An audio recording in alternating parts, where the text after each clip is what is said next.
Welcome to this week's session with the Putnam County District Library. This week we're taking a look at one of the Google products, and that is Google Keep. What Google Keep does is it's a note-taking tool, but what is so nice about this is it does integrate well in with all of the other Google tools.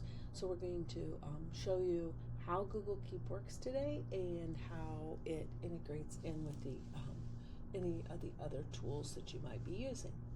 So if I go to keep.google.com, this would be my home page that would open up to. Now I have things showing here.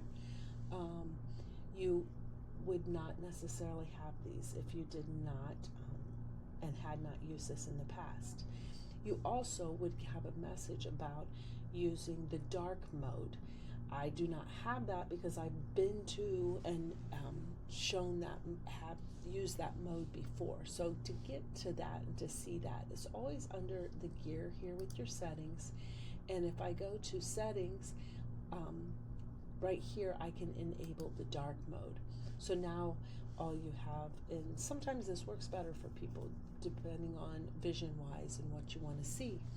If I want to change it back, I would simply go back here and I can then disable the dark mode. So that is the easy way to enable and to disable that mode if you're using that.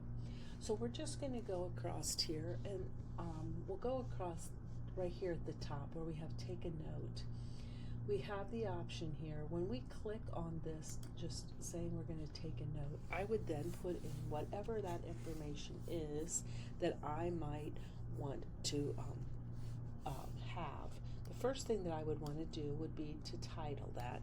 So I'm simply just going to title this example, and then I would be able to type my information in here. Is how to use Google Keep. And then I have the option here of a remind me. So if I wanted to set a reminder that would go off, now I am currently using this on a desktop version, very similar appearance on a phone. So if you would want to, for some reason, have, for example, you might see here, I have this list created over here. Maybe whatever I'm doing, I would want to set a reminder for the next day or something, or weeks later for that matter. I can also go to the next button, which is my collaborate. So anything that I would make with a note, I could share that with someone else. Maybe I wanted, if I was making a grocery list, I would want to share that with another person if they were the ones going to the store. And then I have the option of my background. So if I click on this, you'll see these different colors. You'll notice I have different colors throughout, as well as I can make, or I can do images as well. So let's just say I pick this image. So I now have this image going across the top. And then I could actually add my own image if I would choose to. And if I click on this, what's going to happen is it's going to go out and for me to find whatever that image might be that I would want to add. I am going to look through here. I thought I had an image somewhere. We'll just pick this one and we'll add that image in too. So now I have an image at the top that is my own personal image. And then I can archive as well. If I wanted to some reason archive a note, I could do that. And then if I go back to my creating a note here, the next option is more. And when I go to more, you can do what's called adding a label, add a drawing, or checkboxes. So what I have done here is, you'll see this is an example of adding a drawing, and this is an example of checkboxes. Now when I want to add a label, if I were to go add a label, I have these labels already created, or I could add a new label if I were to type here at the top.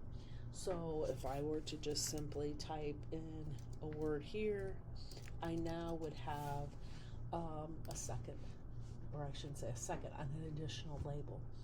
And now notice that this label has this node, has the label of example.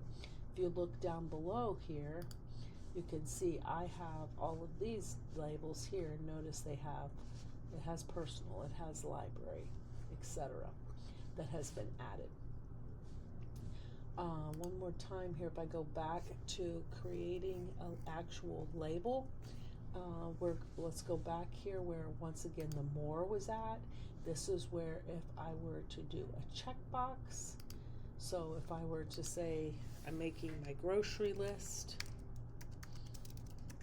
and then I would start in here adding my items. So let's just add in, notice, and it's even giving me ideas and examples. So I just simply typed in the word pizza, and it's like, okay, well, what do you want? And notice it's even got my little shopping cart because I titled it grocery list, so it knows and can interpret that it is going out to the grocery. So I can say I want it for pizza dough, and you'll see that throughout here.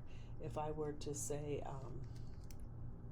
let's say pineapple. Notice what's happening. It's telling me, do you want pineapple or do you want pineapple juice?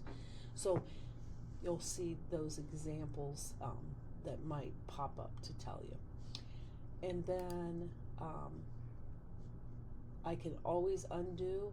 I can always redo, just like you do with any of the other products when you're using Google. And then once again, I can always delete a note, and I can always hide my checkboxes.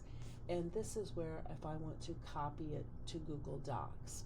So when we talked about how it integrates in, go out of this with notes for just a second, and I'm going to pull across here a Google Doc that I would have. So here I've just got an example of a Google Doc, but notice here on the right hand side, this is the icon for Google Keep. So if I am in Google Docs typing, working on something, I can always access and get back to my Google Keep by clicking here on that icon, and then notice what's happening. All of my notes pop up here on the side. So that is how they can integrate, and I can work together between my docs and my notes. That is a basic summary of how and what you can do with Google Keep. I hope everyone has a fantastic week and has found this information helpful.